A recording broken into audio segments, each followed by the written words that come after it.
अस्सलामुअलैकुम दोस्तों, यहाँ जमील शरेमी ॾिसी रहा आहियो टेक्नोलॉजी इन सिंधी यूट्यूब जो चैनल। दोस्तों, काइन मास्टर कोर्स नंबर 1 जो ही पहिरियों वीडियो आहे, इंट्रोडक्शन आहे। असां हिन में सिखंदासीं त हिन कोर्स जे अंदरि मां तव्हांखे कहिड़ियूं कहिड़ियूं ॻाल्हियूं सेखारींदुसि, कहिड़ियूं कहिड़ियूं शयूं सेखारींदुसि। त हीअ इंट्रोडक्शन आहे, तारीफ़ आहे। जेकॾहिं अञा ताईं तव्हां असांजे यूट्यूब चैनल खे सब्सक्राइब न आहे कयो, सब्सक्राइब करे घंटी वारे बटन खणी छॾियो। इन सां असांजी हर अचण वारी वीडियो अव्हां वटि सभिनी खां अॻु में पहुची वेंदी। अचो त शुरूआति कयूं।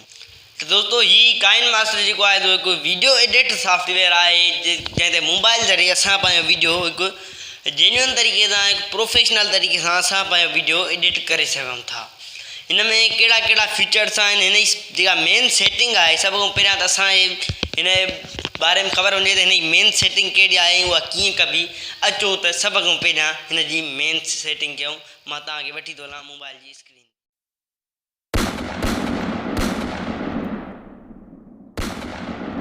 सब खां पहिरियां तव्हां ॾिनल व्हाट्सएप ग्रुप में ॾिनल ऐप खे इंस्टॉल कयो। उहो काइन मास्टर पहिरियों आहे, जंहिंमें वाटर मार्क न आहे, तमामु बहितरीनु काइन मास्टर आहे। इंस्टॉल करे तव्हां ओपन कयोसि। ओपन करण खां बाद में तव्हां हिनखे परमिशन ॾेई छॾियो। परमिशन ॾियण खां बाद में सब खां पहिरियां जेको मेन कमु आहे, रन एनालिसिस नाउ। तव्हां रन एनालिसिस नाउ ते क्लिक कयो। हिते कुछ देर में हिन जेको आहे सो परफॉर्मेंस, हार्डवेयर परफॉर्मेंस जेका आहे तो उहा ओके थी वेंदी।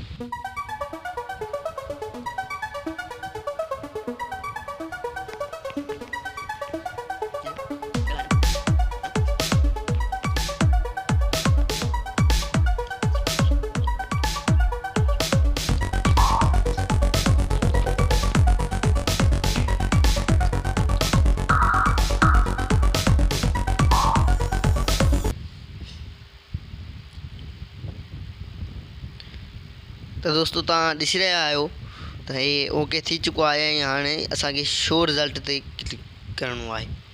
शो रिज़ल्ट ते जीअं असां क्लिक कंदासीं त हे रिज़ल्ट असांजे साम्हूं अची चुको आहे। उन खां बाद में बैक वेंदासीं।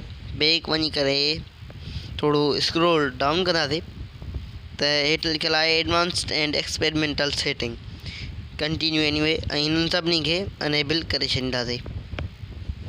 इन सभिनी के अनेबल करण खां बाद में ये जेका आहे वो असांजी मेन सेटिंग थी चुकी आहे काइन मास्टर जी। त अॻिए लेसन में असां घणो कुछ सिखंदासीं। एसी ताईं मूंखे ॾींदा इजाज़त। अल्लाह हाफ़िज़। वरी मिलूं था अॻिए वीडियो में।